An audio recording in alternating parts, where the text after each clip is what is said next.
No, Titanic no me parece la mejor película del mundo. La mejor película del mundo es El Hoyo, eso está claro, o sea, no hay discusión. ¡Ey! Me agarran acá, cuarenteneando, ¿cómo les va?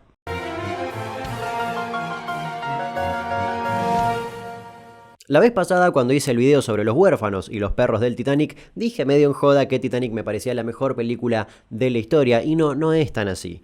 Simplemente la veía 3 veces semanales cuando era chico y anotaba en un calendario cuando Cinecanal la iba a volver a repetir, pero nada más que eso. Hoy no vamos a hablar sobre perros ni huérfanos del Titanic, sino que vamos a hablar sobre el cocinero o mejor dicho, panadero del Titanic, Charles Vaughan. Aquel fatídico 14 de abril de 1912, cuando el barco chocó contra el iceberg, Charles se encargaba de ser el jefe de panaderos en la cocina. Y cuando el barco chocó contra este cubito de hielo gigante, Charles estaba durmiendo y no le dio mucha importancia, pero 30 minutos después del impacto, el capitán le ordenó a Charles que llene todos los botes salvavidas con comida. Por lo tanto, Charles, que era el jefe panadero, le pasó la orden a sus trabajadores y les dio un gran discurso motivacional de que con su acto podían salvar cientos de vidas y cosas similares. Acto seguido, volvió a bajar a su habitación para tomarse un traguito de whisky, y cabe aclarar que para la tripulación estaba completamente prohibido el consumo de alcohol, pero bueno, a Carlitos le gustaba un poco el chupi, así que se había escondido una botella de whisky en la habitación. Un trago llevó a otro trago y de repente Charles había bajado casi toda la botella de whisky. Para cuando subió a cubierta, ya un toque borracho obviamente, vio que estaba la orden de que mujeres y niños vayan a los botes salvavidas. A Charles lo mandaron a un bote en la parte trasera del barco y él fue completamente tranquilo y relajado hasta esa parte. Cabe aclarar algo, hasta ese momento ningún pasajero sabía que el Titanic se estaba por hundir,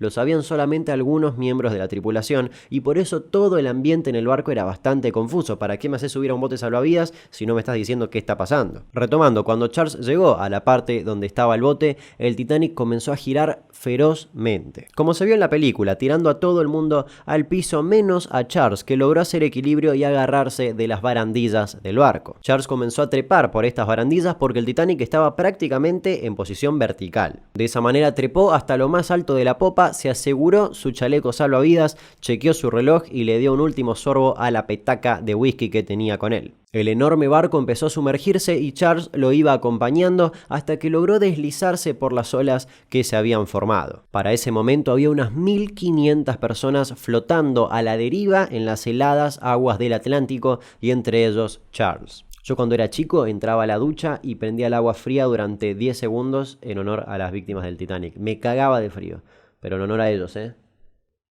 no sé hacer la señal de la cruz. Se cree que la mayoría de las personas murió en minutos. El agua estaba a unos menos 2 grados bajo cero y el shock de la inmersión era increíble. En no más de 30 minutos, la mayoría de esas 1500 personas ya estaban muertas por hipotermia, todos menos Charles. Carlitos empezó a nadar sin rumbo alguno. Simplemente nadaba y nadaba. Llegó a nadar 2 horas y media hasta que vio a lo lejos un bote salvavidas dado vuelta con tripulación aún arriba, balanceándose de un lado a otro para intentar mantener el equilibrio de este bote dado vuelta. Charles se mantuvo al lado de este bote hasta que llegó un segundo bote que lo vio y, como tenía lugar, le permitió subir. Y recién ahí, una vez que subió al segundo bote salvavidas, empezó a sentir frío, después de haber nadado 2 horas y media en estas heladas aguas. Acto seguido llegó un barco y logró rescatarlos. Ahora bien, ¿qué carajo pasó y por qué Charles no se murió? Se cree que sencillamente el whisky lo salvó. Ojo, porque el alcohol por sí solo hace que los vasos sanguíneos se dilaten y de esa manera empezás a perder el calor corporal muchísimo más rápido. Pero ¿qué pasó? El agua helada hizo que los vasos sanguíneos no se dilaten, sino que se contraigan, conservando ese calor corporal. Pero el whisky continuaba haciendo efecto en el sistema nervioso de Charles, que en vez de entrar en pánico y de esa manera agitarse y perder aún más rápido el calor corporal, simplemente se calmó y se relajó. En otras palabras, Charles estaba dado vuelta, estaba completamente en pedo, parecía tu tío en Año Nuevo, tipo 3 de la mañana. Resumidamente, el alcohol hizo que Charles se relaje y que su cuerpo no reaccione de manera exagerada al entrar en contacto con esa agua prácticamente congelada. Es más, Carlitos siguió trabajando hasta 1944 y falleció en 1956 a los 78 años. Y su historia incluso aparece en la increíble película. Hay una escena en la que está Rose agarrada ahí en la popa, o no sé cómo se llama cuando estás en la punta del del barco y mira al costado y hace contacto visual unos segundos con un hombre de bigote que está todo de blanco. E incluso hay una escena eliminada de la película, que te la voy a pasar a mostrar a continuación, donde se lo ve a Charles metiéndole al whisky sin asco. Así que en resumen, hoy sí tengo moraleja. La moraleja de hoy es: ponete en pedo, que eso te puede salvar la vida. No importa el entorno, excepto que estés manejando, por supuesto. Nos reencontramos en el siguiente video. Esto es Historias Innecesarias Express y les recuerdo que si no están suscriptos, háganlo, porque eso ayuda un montón a que yo siga facturando y haciéndome millonario a raíz de videos en internet. Hasta luego.